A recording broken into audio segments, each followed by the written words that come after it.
Hello, my name is Juan Carlos Ibarra Gaspar, and in this first video, I'm going to be discussing this week's topics that we have discussed and learned throughout this week.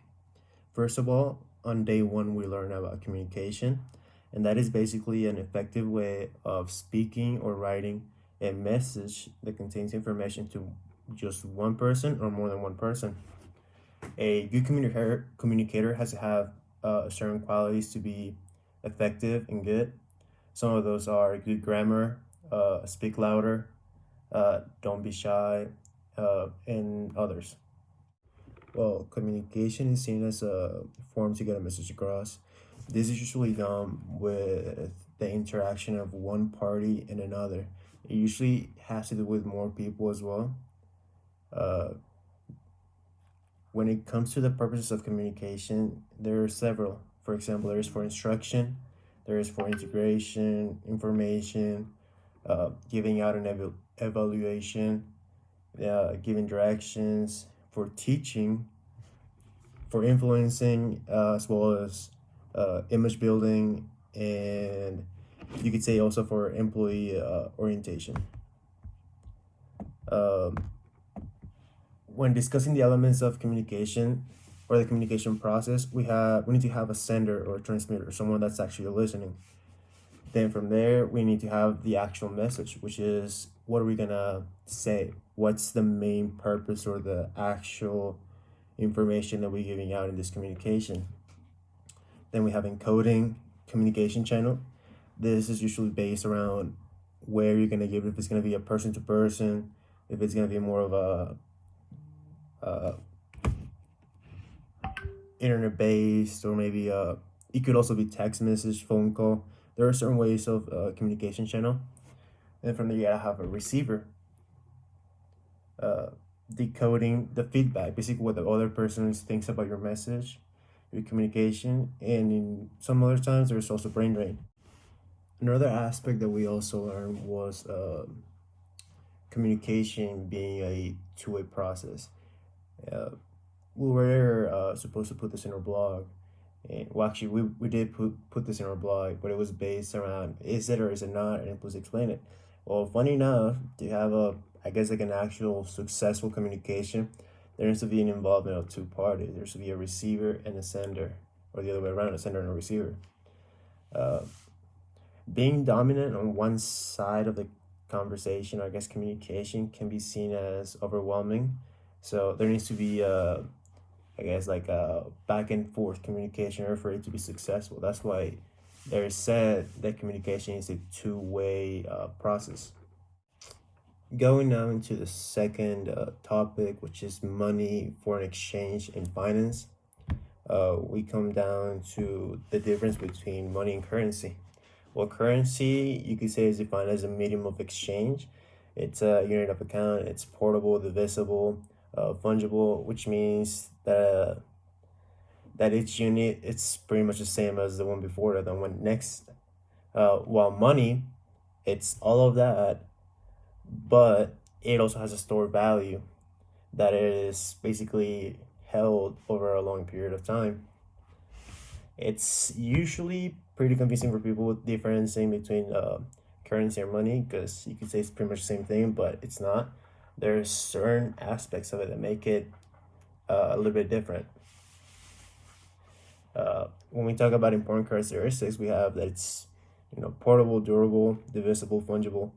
It's got a store value, between all that. And then one of the other aspects that I thought was kind of interesting was when we were talking, or the video was talking about fiat currency, which in the video it showed that it was called fiat because of the car, but I'm not really sure.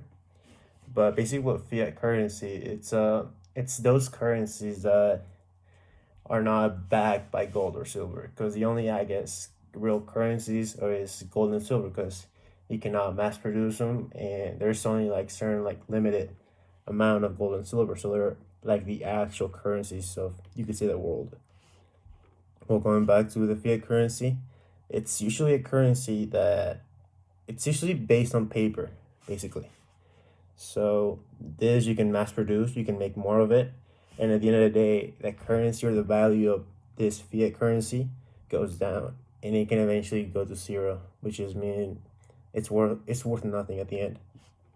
When we went into Q&Es, which is quantity of easy, it was said that this is basically the amount of money available in each country. And from what we've seen throughout history, the amount of money that I guess we started out with was like down here, and throughout time, it just kept on going higher and higher.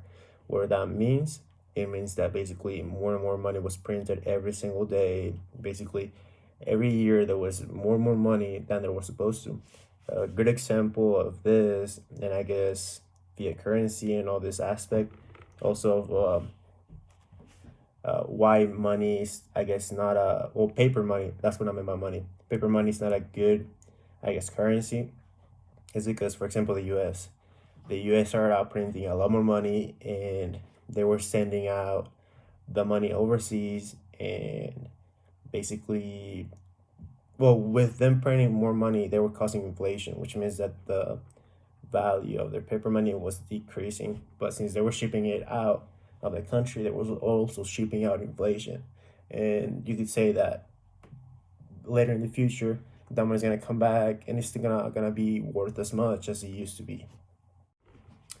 When talking about forex, basically what it stands for is foreign exchange, and this is all based around currencies. It is a currency pair basically, and you're basically trading for it. In other words, let's say we're trading uh, pesos for dollars. Let's say that the pesos right now is, the dollar is 20 pesos, right? So in order for me to buy $1, I would need 20 pesos to buy that dollar in this forex, which is the foreign exchange market. Now that we have gone over forex, now it's about finance. And finance is a term for matters regarding the management and creation. It could also be with the study of money and investments. When we're talking about financial system, well, this kind of deals with transactions and the exchange of money between sellers, investors, lenders, borrowers, etc. There are certain functions of the financial system, which it provides payment system for the exchange of goods and services in the economy. It's basically like a regulator for all these transactions that are being done. You could say around the world, or it could even be more of a local kind of thing. By local, I mean more of a country-wise, I guess. Um, it also provides long-term capital formation for governments and business organizations. It also helps and makes the economy grow in a certain way, you could say, because it also helps organizations, countries, and their financial situations and other aspects. Now going into the globalization and talking about what it is, we're basically saying that globalization is it's a process of uh, that combination of different forces, which include political, technological, economic, and cultural or socio-cultural. Uh, you could say, why does it affect the world? Well, it's supposed to increase the prosperity and interdependence and decrease the chance of, you could say, future war. Going back to the forces, well, there's a political force, right? And it's basically meant for more of a political freedom, I guess you could say, between countries. What do I mean by that? I mean that countries are not so reserved and they're a little bit more open with their governments and other countries. When you talk about like economic forces, it's the aspect of making the economy grow, not just for one country, but as a whole together. Different countries working together for one the economic uh, greatness, I guess you could say, of everyone. When talking about technological forces, well, we talk about that aspect of bringing certain technologies from different parts of the world and bringing them together so they could work together and therefore, I guess, be better for society. We talk about transportation, communication, also go be talking about health and services, uh, factories. All of them use technology in a way, and not every single country has, I guess, a technology for that, and that's what this forces in globalization is doing. When we talk about social cultural, it's or the force of social culture or the cultural force. It's mainly talking about the aspect of having, I don't want to say a clash because that's not what it's meant for.